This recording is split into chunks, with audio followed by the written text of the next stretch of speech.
Welcome to 360 Tamil. இன்னைக்கு இந்த வீடியோல கிரைம் பேட்ரோல்ல இருக்க ஒரு பர்டிகுலர் எபிசோடோட கதையை பத்தி தான் பார்க்க போறோம். இந்த எபிசோட்ல நீங்க எதிர்பார்க்காத நிறைய ட்விஸ்ட் அண்ட் டர்ன்ஸ்லாம் வரும். முதல்ல பிளாட்டை சொல்றேன். ஒரு இளம் பெண்ணோட பாடி ஒரு இடத்துல கிடைக்குது. முகத்தை சேதப்படுத்தி இருக்காங்க, ரேப்பும் செஞ்சிருக்காங்க. இதுக்கு பின்னாடி யார் இருக்கான்ற மாதிரி இன்ஸ்பெக்டர் விசாரணை பண்றாரு. நிறைய சஸ்பெக்டோட பேர் அடிபடுது. அதுல உண்மையான குற்றவாளி யாருன்றதை இன்ஸ்பெக்டர் கண்டுபிடிச்சாரா இல்லையான்னு சொல்ற கதை தான் இந்த கதை. கண்டிப்பா உங்களுக்கு பிடிக்கும் நம்புறேன். எக்ஸ்பிளனேஷனுக்குள்ள போறதுக்கு முன்னாடி வீடியோக்கு ஒரு லைக் போடுங்க. அது மூலியமா இந்த வீடியோ இன்னும் நிறைய பேர்கிட்ட கொண்டு போய் சேர்க்கப்படும்.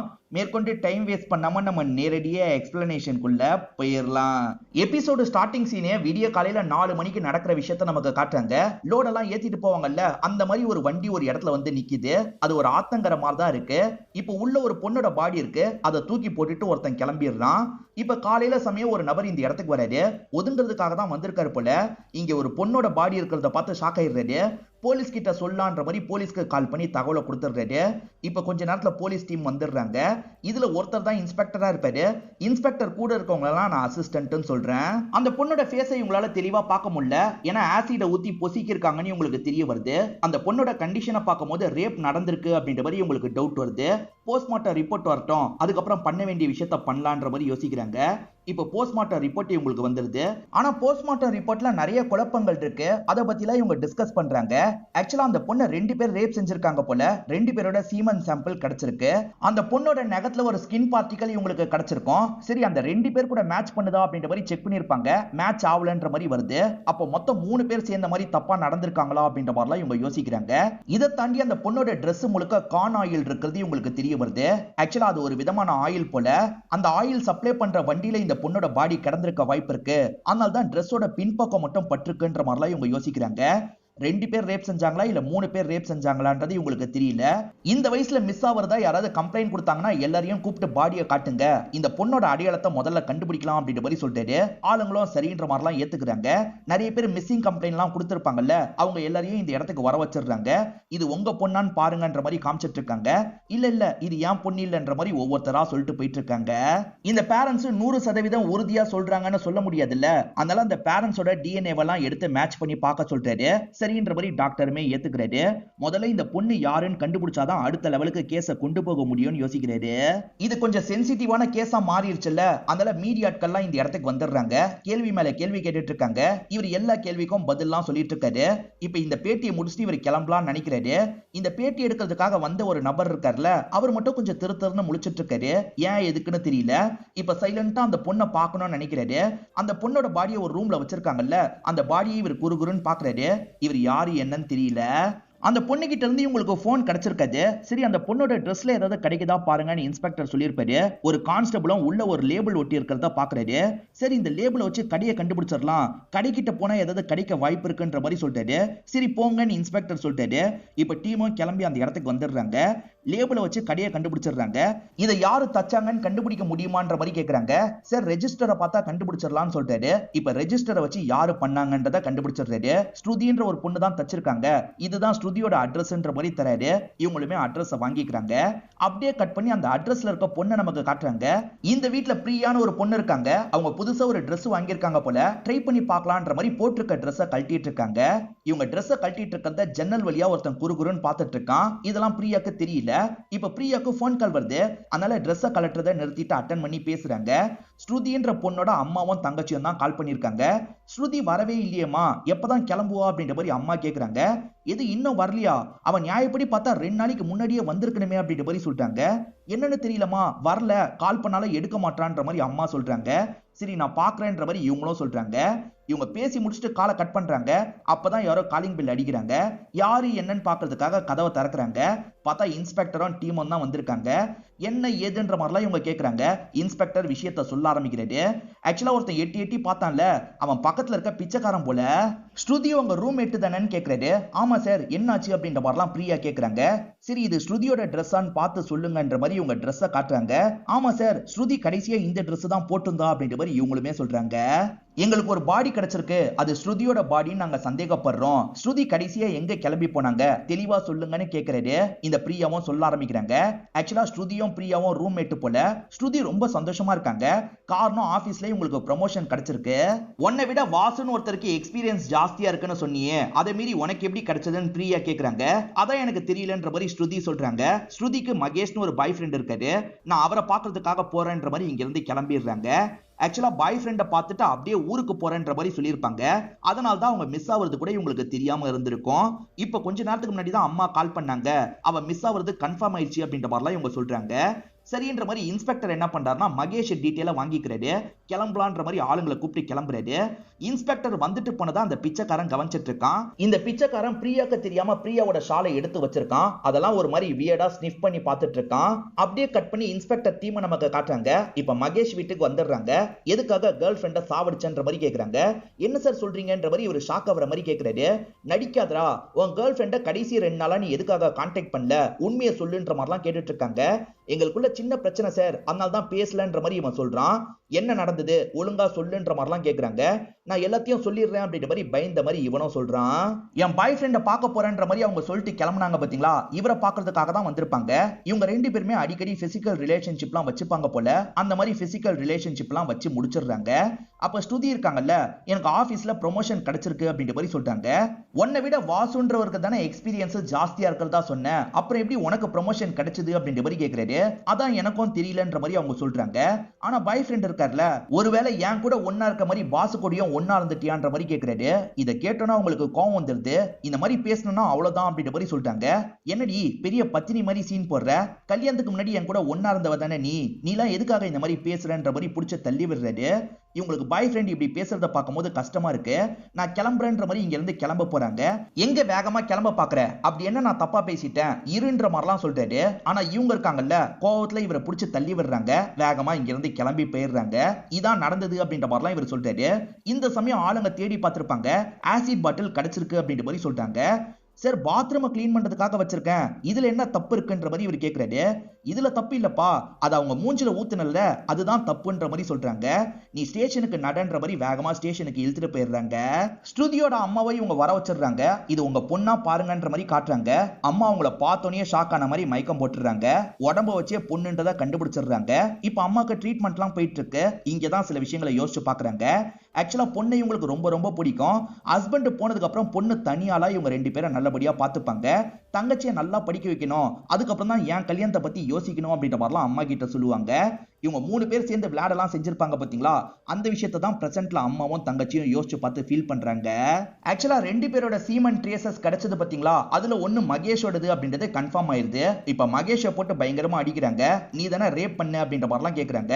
நான் எதுக்கு சார் ரேப் பண்ண போறேன், நாங்க 2 பேர் மியூச்சுவலா தான் பிசிக்கல் ரிலேஷன்ஷிப் வச்சுக்கிட்டோம், இத பத்தி தான் ஏற்கனவே உங்ககிட்ட சொன்னனே அப்படின்ற மாதிரிலாம் சொல்லிட்டாரு. ஆனா இவங்க நம்ப மாட்டாங்க.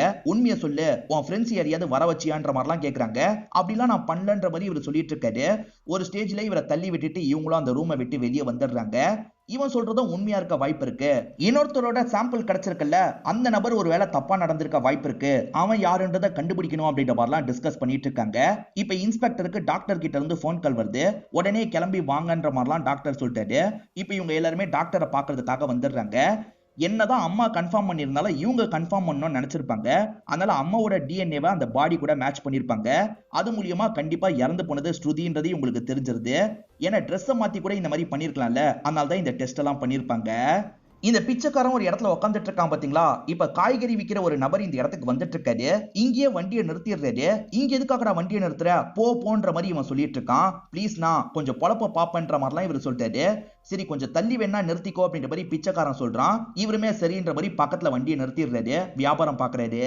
கொஞ்ச நேரத்துல பிரியா இருக்காங்கல்ல, ரெடியான மாதிரி இந்த இடத்தை விட்டு கிளம்பிட்டு இருக்காங்க. அப்பன்னு பார்த்தா ஹவுஸ் ஓனர் இந்த இடத்துக்கு வந்துடுறாரு. காசு எப்ப தருவன்ற மாதிரிலாம் கேக்குறாரு. அதை சாதாரணமா கேட்க மாட்டாரு, டச் பண்ணி எல்லாம் கேட்டுட்டு இருக்காரு. பிரியாவும் கோவப்படுறாங்க. சீக்கிரமா தரேன், என்ன விடுங்கன்ற மாதிரிலாம் இங்க இருந்து கிளம்பி போறாங்க. இங்க நடந்த எல்லா விஷயத்தையும் அந்த பிச்சைக்காரனும் பார்த்திருப்பான். அந்த பிச்சைக்காரன் பிரியா நடந்து போறத ஒரு மாதிரி தப்பா பார்த்துட்டு இருக்கான். இது எல்லாத்தையும் காய்கறி கடை வச்சிருக்காரு பாத்தீங்களா, அவர் கொஞ்சம் வித்தியாசமா கவனிச்சிட்டு இருக்காரு. அப்படியே கட் பண்ணி இன்ஸ்பெக்டர் அசிஸ்டன்ட் ஒருத்தரை காட்டுறாங்க. அவர் புதுசா ஒரு விஷயத்தை கண்டுபிடிச்சிருக்காரு. ஸ்ருதியோட லேப்டாப் ஆபீஸ்ல தான் இருந்திருக்கும். அந்த லேப்டாப்ல ஒரு விஷயம் கிடைச்சிருக்கும். அந்த விஷயத்தை பத்தி தான் சொல்றாரு. ஆக்சுவலா வாசுன்னு ஒருத்தரை மீறி இவங்களுக்கு ப்ரமோஷன் கிடைச்சது பாத்தீங்களா, அதனால வாசு இவங்க கிட்ட சண்டை போட்டிருப்பாரு. இந்த வீடியோவை பாருங்க சார் அப்படின்ற மாதிரி காட்டுறாரு. இன்ஸ்பெக்டர் பாக்குற மாதிரி நமக்கு காட்டுறாங்க. ஸ்ருதி அப்பப்ப பேசி வீடியோ ரெக்கார்ட் பண்ணுவாங்க போல. அந்த மாதிரி வீடியோ ரெக்கார்ட் பண்ணிட்டு இருக்காங்க. இத பத்தி தெரியாம வாசு அந்த இடத்துக்கு வந்துடுறாரு. நியாயமா எனக்கு தான் ப்ரமோஷன் கிடைச்சிருக்கணும், எப்படியோ நீ வாங்கிட்ட, பாஸ் கூட ஒன்னா இருந்து தானே வாங்கின அப்படின்ற மாதிரிலாம் கேட்கிறாரு. தேவையில்லாம பேசாதீங்க அப்படின்ற மாதிரி இவங்க கோவப்படுறாங்க. இந்த மாதிரி தான் ரெண்டு பேருக்குள்ளயும் ஆர்குமெண்ட்லாம் நடந்திருக்கும். இந்த ஆர்குமெண்ட்டை வச்சு பார்க்கும்போது வாசு கூட இந்த விஷயத்த பண்ணிருக்கலாம் அப்படின்ற மாதிரி இவங்க யோசிக்கிறாங்க. 2 நாள் வாசு ஆபீஸ்க்கும் போயிருக்க மாட்டாரு. இதனால வாசுவை பார்க்கறதுக்காக இவங்க நேரடியா வீட்டுக்கு வந்துடுறாங்க. அவர் கிசா போதையில இருக்காரு. இப்போ போதையில இருக்க இவரை தட்டி தட்டி எழுப்புறாங்க. போலீஸ்னு தெரிஞ்சோன்னா வாசுவை இந்த இடத்துல பயப்பட ஆரம்பிக்கிறாரு. எதுக்காக வந்திருக்கீங்க அப்படின்ற மாதிரிலாம் கேட்டுட்டு இருக்காரு. வாசு கட்பனியன் தான் போட்டிருக்காரு. அவரோட கழுத்துல கீரல் இருக்கிறத இவங்க கவனிச்சிடுறாங்க. கழுத்துல என்ன கீரல் அப்படின்ற மாதிரி கேட்கறாங்க. அதெல்லாம் ஒண்ணும் இல்லைன்ற மாதிரி இவர் சமாளிச்சிட்டு இருக்காரு. ஆனா இவங்களுக்கு இவர் மேலதான் டவுட் வருது. இவரை கஸ்டடியில எடுக்கணும்ன்ற மாதிரி யோசிக்கிறாங்க. ஸ்ருதியை என்ன பண்ணன்ற மாதிரிலாம் கேட்கறாங்க. ஸ்ருதியை நான் என்ன பண்ண போறேன், நாளா எதுவுமே பண்ணலன்ற மாதிரி சொல்றாரு. நீ பண்ணியா இல்லையான்றது நாங்க அடிக்கும் போது தெரிஞ்சிரும், ஸ்டேஷனுக்கு நடன்ற மாதிரி வேகமா இங்க இருந்து இழுத்துட்டு போறாங்க. ஒருத்தர் காய்கறி கடை வச்சிருந்த மாதிரி காமிச்சாங்க பாத்தீங்களா, இப்ப அந்த கடையில இன்ஸ்பெக்டர் வாங்குறதுக்காக வந்திருக்காரு. அந்த நபருமே இன்ஸ்பெக்டருக்கு பக்கத்துல வந்து பேச ஆரம்பிக்கிறாரு. அப்பதான் அவர் ஒரு இன்ஃபார்மர்னு தெரிய வருது. இங்க நடந்த எல்லா விஷயத்தையும் அப்சர்வ் பண்ணார்ல, அதை பத்தி எல்லாம் இன்ஸ்பெக்டர் கிட்ட சொல்றாரு. சார், இந்த வீட்டு ஹவுஸ் ஓனர் கொஞ்சம் தப்பான டைப் போல சார். பிரியா கிட்ட எல்லை மீறிலாம் நடந்தாரு. அதே மாதிரி பிச்சைக்காரனோட ஆக்டிவிட்டியும் சரி கிடையாது சார். இவனுங்க 2 பேர் கூட ஸ்ருதியை ஏதாவது பண்ணிருக்க வாய்ப்பு இருக்குன்னு சொல்றாரு. பிரியா கிட்ட எல்லை மீறி நடக்கிறாருன்னா ஸ்ருதி கிட்டயும் அப்படி நடந்திருக்க வாய்ப்பு இருக்குல்ல. இத பத்தி முதல்ல பிரியா கிட்ட பேசணும் அப்படின்ற மாதிரி யோசிக்கிறாரு. இப்ப பிரியாவை ஸ்டேஷனுக்கு வர வச்சிருக்காரு. அந்த ஹவுஸ் ஓனர் ஆள் எப்படின்ற மாதிரிலாம் கேட்கிறாரு. எதுக்காக கேட்கிறாரு அப்படின்றது உங்களுக்கு புரிஞ்சிருது. சார், அவன் கொஞ்சம் தப்பான டைப் தான் சார். அடிக்கடி எங்க கிட்ட அட்வான்டேஜ் எடுப்பான்ற மாதிரி சொல்றாங்க. நமக்கும் நடந்த விஷயத்த காட்டுறாங்க. இவங்க சமையல் வேலையை பார்த்துட்டு இருக்கும் போது பின்னாடி வந்து தட்டுறாரு. ஏன் இப்படி பண்றன்ற மாதிரி இவங்க 2 பேருமே கோவப்படுறாங்க. இவங்களால வீடை காலி பண்ண முடியாது. ஏன்னா இந்த இடத்துல இவங்களுக்கு கம்மி வாடகைக்கே கிடைக்கிறது கஷ்டம். அதனால தான் இவரை கொஞ்சம் அட்ஜஸ்ட் பண்ணி இருந்துட்டு இருக்காங்க. அது அட்வான்டேஜா எடுத்துதான் இந்த ஹவுஸ் ஓனர் இந்த மாதிரிலாம் பண்ணிட்டு இருக்காரு. இவர் தப்பாலாம் டச் பண்றாருல. ஒரு ஸ்டேஜ்ல இந்த ஸ்ருதி கோவப்படுறாங்க. இப்ப மட்டும் நீ போலன்னு வச்சுக்கோ, போலீஸ்ல கம்ப்ளைண்ட் பண்ணிடுவேன்ற மாதிரி சொல்றாங்க. இதை கேட்டோன்னா ஹவுஸ் ஓனர் சைலண்டா இங்க இருந்து கிளம்பிடுறாரு. நீ நியாயமா இதை முன்கூட்டியே எங்க கிட்ட சொல்லிருக்கணும்ல, யார் மேலேயாவது உனக்கு சந்தேகம் இருக்கான்னு கேட்கும் போது எதுக்காக இதை பத்தி சொல்லல அப்படின்ற மாதிரி இன்ஸ்பெக்டர் கேட்கிறாரு. சார், ஹவுஸ் ஓனர் டீஸ் பண்றது உண்மைதான், ஆனா ரேப் பண்ற அளவுக்குலாம் போவார்னு எனக்கு தோணல சார். அதனால தான் இந்த விஷயத்த சொல்லல அப்படின்ற மாதிரி சொல்லிட்டாங்க. இந்த மாதிரியான விஷயத்துல கேர்லெஸ்ஸா இருக்கிறதுனால தான் பெண்களுக்கு ஆபத்தே வருதுன்ற மாதிரி இன்ஸ்பெக்டர் சொல்றாரு. இப்ப நேரா அந்த ஹவுஸ் ஓனரை லாக் பண்றதுக்காக வந்துடுறாரு. எதுக்கு இழுத்துட்டு போறீங்க அப்படின்ற மாதிரிலாம் ஹவுஸ் ஓனர் கேட்கிறாரு. ஆனா கண்டுக்காம இவங்க இழுத்துட்டு போயிட்டு இருக்காங்க. அதே சமயம் பிச்சைக்கார மாதிரி ஒருத்தன் இருக்கான் பாத்தீங்களா, அவனையும் லாக் பண்ணி வேகமா இங்க இருந்து இழுத்துட்டு போறாங்க. 2 பேரையும் போட்டு பயங்கரமா அடிக்கிறாங்க.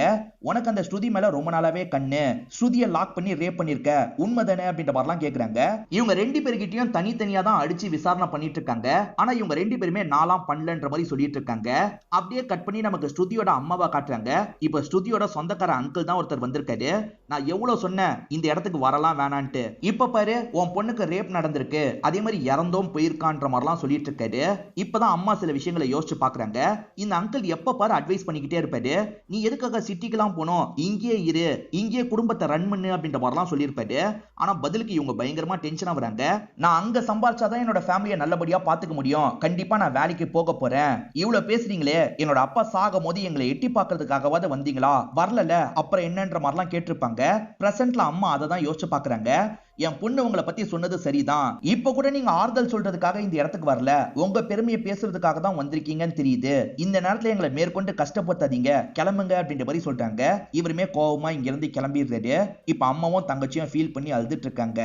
அவங்க 2 பேரும் அடி அடின்னு அடிச்சிருப்பாங்க. அவனுங்க 2 பேர் கடைசி வரைக்கும் இல்லைன்னு சொல்றாங்க. அதே மாதிரி சாம்பிளா அவங்க கூட மேட்ச் ஆகல. இப்ப இவங்களுக்கு வேற ஒரு விஷயம் கிடைக்குது. அதாவது நகத்துல ஸ்கின் பார்ட்டிகல் கிடைச்சது பாத்தீங்களா, அந்த ஸ்கின் பார்ட்டிகல் வாசுவோடது அப்படின்றது இவங்களுக்கு தெரிஞ்சிருது. இப்ப வாசுவை பாக்குறதுக்காக வந்துடுறாங்க. அவ கீறி தான் இந்த காயம் உனக்கு ஏற்பட்டிருக்கு, எதனால அவ கீறினா, நீ என்ன பண்ண அப்படின்ற மாதிரிலாம் கேக்குறாங்க. சார் உண்மையை சொல்லிடுறேன் அப்படின்ற மாதிரி இவருமே சொல்ல ஆரம்பிக்கிறாரு. இவர் பேசினதுலாம் வீடியோவா ரெக்கார்ட் ஆயிருக்கு அப்படின்றது இவருக்கு தெரிய வந்திருக்கும். அந்த வீடியோனால என்னைக்குனாலும் பிரச்சனை வர வாய்ப்பு இருக்குல்ல, அந்த வீடியோவை மட்டும் டெலீட் பண்ணு அப்படின்ற மாதிரிலாம் கேட்கிறாரு. அதெல்லாம் முடியாது, வழியை விடுன்னு சொல்றாங்க. இவர் கேட்காம மறைச்ச மாதிரி நின்னுட்டு இருக்காரு. அதனால இவரை தள்ளி விட்டு போயிருப்பாங்க. அப்பதான் இந்த கீறல் ஏற்பட்டிருக்கும். மத்தபடி நான் எதுவுமே பண்ணலன்னு சொல்றாரு. ஸ்ருதியோட ட்ரெஸ் முழுக்க கான் ஆயில் பட்டிருக்கும். அந்த ஆங்கிள்லயே இவங்க விசாரணை பண்ணிட்டு இருக்காங்க. இப்ப அசிஸ்டன்ட் ஒரு விஷயத்தை கண்டுபிடிச்சிருக்காரு. ஸ்ருதி ஒரு வழியா போனாங்க பாத்தீங்களா, அந்த வழியில கான் ஆயில பல்கா சப்ளை பண்ற ஒருத்தரோட கெஸ்ட் ஹவுஸ் இருக்கும். அந்த இடத்துல போய் விசாரணை பண்ணி பார்க்கவான்ற மாதிரி கேக்குறாரு. விசாரணை பண்றதுக்கு போங்க, ஆனா யூனிஃபார்ம்ல போகாதீங்க, நார்மலா போய் பேச்சு கொடுங்கன்ற மாதிரி சொல்றாரு. சரின்ற மாதிரி அவருமே ஏத்துக்கிறாரு. இப்ப அவருமே நார்மல் ட்ரெஸ் எல்லாம் பண்ணிட்டு இந்த இடத்துக்கு வந்துடுறாரு. அங்க 4 பசங்க தான் உட்கார்ந்துட்டு இருக்காங்க. பல்கா ஆர்டர் பண்ணோம்னா எப்படி பண்றது அப்படின்ற மாதிரிலாம் இவர் கேக்குறாரு. என் அப்பாவை கான்டாக்ட் பண்ணி பேசுங்க, இதான் என்னோட அப்பாவோட நம்பர்ன்ற மாதிரி குருன்ற ஒரு பையன் சொல்றான். இவருமே நோட் பண்ணி வச்சுக்கிறாரு. இப்ப நோட் பண்ணி வச்சவர் பொண்ணுங்களை பத்தி பேசுறாரு. என் கேர்ள் ஃப்ரெண்டை கூட்டிட்டு போய் சந்தோஷமா இருக்கணும்னு நினைக்கிறேன், எங்க கூட்டு போறது அப்படின்ற மாதிரிலாம் கேக்குறாரு. இந்த பசங்க ஒவ்வொரு இடத்தோட பேரை சொல்றாங்க. அதுக்கப்புறம் தான் இவர் போலீஸ் மாதிரி பேசுறாரு. இந்த பசங்களோட முகமே மாறிடுது. உங்களை லாக் பண்றதுக்காக தான் வந்திருக்கேன் அப்படின்ற மாதிரி இந்த 4 பேரையும் லாக் பண்ணிடுறாரு. இப்ப 4 பேரையும் ஒன்னா விசாரிக்காம தனித்தனியா விசாரிக்கிறாங்க. அந்த பொண்ணை என்னடா பண்ணீங்க, ஒழுங்கா சொல்லுங்கன்ற மாதிரிலாம் கேக்குறாங்க. வலி தாங்க முடியாம இவங்களுமே என்ன ஆச்சுன்றத சொல்றாங்க. ஆக்சுவலா அன்னைக்கு நைட்டு 4 பேருமே சேர்ந்த மாதிரி வண்டியில வந்துட்டு இருந்திருப்பாங்க. அந்த வழியா தான் ஸ்ருதி நடந்து போயிட்டு இருக்காங்க. லேட் நைட்டு எதுக்காக தனியா நடந்து போயிட்டு இருக்கீங்க, வண்டியில ஏறுங்க, போற வழியில டிராப் பண்றேன் அப்படின்ற மாதிரி குரு சொல்றான். இல்ல பரவாயில்ல, நானே பாத்துக்கிறேன்ற மாதிரி சொல்றாங்க. சரி பாத்து போங்க சிஸ்டர் அப்படின்ற மாதிரி சொல்றான். சிஸ்டர்னு சொல்றான்ல, அதனால இவங்களுக்குமே ஓரளவுக்கு நம்பிக்கை வருது. சரி என்ன பஸ் ஸ்டாப்ல மட்டும் டிராப் பண்ணிடுறியா அப்படின்ற மாதிரி கேக்குறாங்க. ஏறுங்கன்ற மாதிரி இவன் சொல்றான். இவங்களுமே சரின்ற மாதிரி வண்டியில ஏறிடுறாங்க. இவன் சகஜமா பேசிக்கிட்டே வரான். இவங்களுமே பதிலுக்கு பேசிக்கிட்டே வராங்க. இப்ப இந்த குரு இருக்கான்ல, ஃப்ரெண்ட்ஸுங்களுக்கு சிக்னல் கொடுக்கறான். டே தண்ணி தாரான்ற மாதிரி கேக்குறான். ஃப்ரெண்ட்ஸ் எதையோ கலந்துடுறாங்க போல. இப்ப தண்ணியே இவனுக்கு தராங்க. இவன் குடிக்கிற மாதிரி பாவலா மட்டும் பண்ணிட்டு இருக்கான். பாவலா பண்ணவன் உங்களுக்கு வேணுமான்ற மாதிரி கேக்குறான். சரி தாங்கன்ற மாதிரி இவங்களும் வாங்கி குடிக்கிறாங்க. அதை குடிச்சோன்னே இவங்களுக்கு கொஞ்சம் கொஞ்சமா மயக்கலாம் வர ஆரம்பிக்குது. நான் ஒரே ஒரு விஷயத்த சொல்ல மறந்துட்டேன். போஸ்ட்மார்ட்டம் ரிப்போர்ட் வந்துச்சு பாத்தீங்களா, இவங்க உடம்புல மயக்க மருந்து கலந்துருக்கிறதும் வந்திருக்கும். இப்ப இந்த பசங்க இருக்காங்கல்ல, இவங்க இடத்துக்கு தூக்கிட்டு வந்துடுறாங்க. யாரு முதல்ல ஒன்னா இருக்கிறதுன்ற மாதிரி இந்த 4 பசங்களுக்குள்ள போட்டி ஏற்படுது. குரு என்ன சொல்றான்னா, நான் தான் ஒன்னா இருப்பேன், இது என்னோட அப்பாவோட இடம்ன்ற மாதிரிலாம் சொல்லிட்டு இருக்கான். ஆனா மத்தவங்க நாங்க தான் ஒன்னா இருப்போன்ற மாதிரிலாம் பிரச்சனை பண்றாங்க. சரி அதெல்லாம் அப்புறமா பேசிக்கலாம், முதல்ல இவ ஓரளவுக்கு தெளியட்டும், அதுக்கப்புறம் நம்ம பாத்துக்கலான்ற மாதிரி ஃப்ரெண்ட்ஸுங்க முடிவு பண்றாங்க. இவங்க முழிப்பாங்கன்னு வெயிட் பண்றாங்க, முழிக்கவே மாட்டாங்க. ஒரு ஸ்டேஜ்ல இவனுங்க 4 பேருக்கு தூக்கம் வந்துருது. இவனுங்க 4 பேருமே அசந்துலாம் தூங்க ஆரம்பிச்சிடுறாங்க. இப்பதான் ஒருத்தர் கண்முழிக்கிறாரு. பார்த்தா அங்க படுத்துட்டு இருந்த ஸ்ருதியை காணோம். இப்ப வேகமா மத்த 3 பேரை எழுப்புறாரு. டே அந்த இடத்துல அந்த பொண்ணை காணோண்டா அப்படின்ற மாதிரி சொல்றாரு. இப்ப எல்லாருமே எங்க போயிருப்பா அப்படின்ற மாதிரி பதட்டமா தேடிட்டு இருக்காங்க. அப்படி தேடி வந்துட்டு இருக்கும் போது ஸ்ருதி ஒரு இடத்துல இருக்காங்க. இங்க எப்படி வந்தான்ற மாதிரி எழுப்புறதுக்கு ட்ரை பண்றாங்க. ஆனா ஸ்ருதி அந்த இடத்துல இறந்து போயிருக்காங்கன்னு தெரிய வருது. இவங்க 4 பேருமே பயங்கரமா ஷாக் ஆயிடுறாங்க. ஆக்சுவலா ஒருத்தன் தானே 3 பேரை எழுப்புனா, அவன் தான் ஏதோ பண்ணிருக்கான், நம்ம கிட்ட ஏமாத்துறான்ற மாதிரி நினைக்கிறாங்க. ஏன் நீங்க கூட தான் அப்படி பண்ணிருக்கலாம் அப்படின்ற மாதிரி அவன் சொல்றான். ஆக மொத்தத்துல மாத்தி ஒருத்தர் ப்ளேம் பண்ணிட்டு இருக்காங்க. அப்ப இந்த குரு இருக்கான்ல, யார் பண்ணிருந்தாலும் சரி, இப்ப நம்ம எல்லாருமே சேர்ந்து தான் மாட்டுவோம், அதனால இந்த பாடியை இங்க இருந்து டிஸ்போஸ் பண்ணி ஆகணும்ன்ற மாதிரி சொல்றான். குரு தான் இதை பண்ணிருப்பான்னு நிறைய பேருக்கு டவுட் வருது. குரு இப்ப பண்ண சொன்ன மாதிரி பண்ணிரலாம்னு யோசிக்கிறாங்க. இப்ப வண்டியில போட்டு இவங்களுமே ஆத்தங்கரை கிட்ட கொண்டு வந்துடுறாங்க.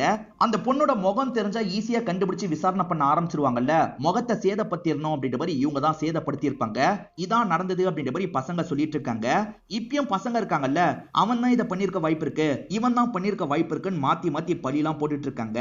மத்தபடி யாரு பண்ணான்றது போலீஸ்க்கு தெரிய மாட்டேங்குது. இவங்க 4 பேருக்கும் செக் பண்ணி பார்ப்போம், ரிசல்ட் யார் கூட மேட்ச் ஆகுதுன்னு பார்ப்போம்னு சொல்றாரு. இந்த 4 பசங்களும் நாங்க எதுவுமே பண்ணலன்ற மாதிரி தான் சொல்லியிருப்பாங்க. இதனால அசிஸ்டன்ட் ஒருத்தர் இருக்கார்ல, சார் இந்த மாதிரி நடந்திருக்க கூட வாய்ப்பு இருக்குன்ற மாதிரி ஒரு விஷயத்த சொல்லிட்டாரு. ஆக்சுவலா உங்களுக்கு மயக்கம் தெரிஞ்சிருக்கு, அவங்களும் சைலண்டா கிளம்பிடலாம்னு நினைக்கிறாங்க. அப்பன்னு பார்த்தா அந்த இடத்துக்கு ஒருத்தர் வந்திருக்காரு. அவரு தப்பா நடந்திருக்காரு. யாருக்குமே தெரியாம சைலண்டா அங்க இருந்து கிளம்பி இருக்க கூட வாய்ப்பு இருக்குன்னு அசிஸ்டன்ட் சொல்லிட்டாரு. அப்படி கூட இருக்கலாம், முதல்ல ரிசல்ட் வரட்டும்னு சொல்லிட்டாரு. இப்ப ரிசல்ட் வந்துருது. இவங்க 4 பேர் கூடயும் மேட்ச் ஆகல. சோ 4 பேருமே பண்ணல, அந்த இடத்துக்கு வேற யாரோ வந்துதான் தப்பா நடந்திருக்காங்க. அது யாருன்றத கண்டுபிடிக்கணும்னு யோசிக்கிறாங்க.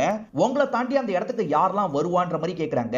என் அப்பா அடிக்கடி வருவாரு, என் அங்கிள் கூட சில சமயம் வருவாருன்ற மாதிரி சொல்லிட்டாரு. உன் அப்பா அங்கிள் போட்டோவை காட்டுன்ற மாதிரி இவங்க கேக்குறாங்க. இவன் இருக்கான் பாத்தீங்களா, அப்பாவோட போட்டோவையும் அங்கிளோட போட்டோவையும் காட்டுறான். அந்த அங்கிளோட போட்டோவை பார்த்து இன்ஸ்பெக்டர் லைட்டா ஷாக் ஆகுறாரு. இப்ப இன்ஸ்பெக்டர் ஒரு விஷயத்தை யோசிச்சு பாக்குறாரு. அதாவது இவர் பேட்டி தரும் போது இந்த நபர் அங்கதான் நின்னுட்டு இருந்திருப்பாரு. உன் அங்கிள் மீடியால வேலை பாக்குறாரா அப்படின்ற மாதிரி கேக்குறாரு. மீடியாவா? அப்படிலாம் இல்லையே, அவர் பிசினஸ் தான் பண்ணிட்டு இருக்காருன்ற மாதிரி இவன் சொல்றான். அப்புறம் எதுக்காக அவர் அந்த இடத்துக்கு வந்தாரு? அவர் தான் ஏதோ பண்ணிருக்காரு போல அப்படின்ற மாதிரி இவர் யோசிக்கிறாரு. அந்த அங்கிளை லாக் பண்ணோம் அப்படின்ற மாதிரி இவங்களுமே லாக் பண்ணிடுறாங்க. அந்த பாடியை யாரோ எட்டி பார்த்த மாதிரி காமிச்சாங்கல்ல, இவர் தான் எட்டி பார்த்திருப்பாரு. இப்ப இவரை போட்டு பயங்கரமா அடிக்கிறாங்க. டெஸ்ட் பண்ணா கண்டிப்பா ரிசல்ட் மூலியமா நீ தான் பண்ணன்றது கன்ஃபார்ம் ஆயிடும், நீயே ஒத்துக்கோன்னு கேக்குறாங்க. இவனுமே ஒத்துக்கிறான். என்ன பண்ணான்றதை இவனுமே இந்த இடத்துல சொல்ல ஆரம்பிக்கிறான். ஆக்சுவலா அந்த 4 பசங்களை பார்க்கலான்ற மாதிரி நைட்டு நேரம் வீட்டுக்குள்ள வந்திருப்பான். அப்பதான் இவங்க இருக்காங்கல்ல, தத்தி தத்தி நடந்து போயிட்டு இருப்பாங்க. இவர் வந்தோடனே இவரை பார்த்து ஹெல்ப் எல்லாம் கேட்பாங்க. ஆனா இவர் இருக்கார்ல, இவர் செம்ம போதையில இருக்கா, அட்வான்டேஜ் எடுத்துக்கலாம் அப்படின்ற மாதிரிலாம் யோசிச்சிருப்பாரு. சட்டுன்னு இவங்களை லாக் பண்றாரு. என்ன பண்றீங்க, விடுங்க விடுங்கன்ற மாதிரிலாம் இவங்க சொல்லிட்டு இருக்காங்க. இவர் கேட்கவே மாட்டாரு. இவங்க கிட்ட ரொம்ப மூர்க்கமா நடந்துக்கிறாரு. இவங்க கிட்ட தப்பாவும் நடந்துடுறாரு.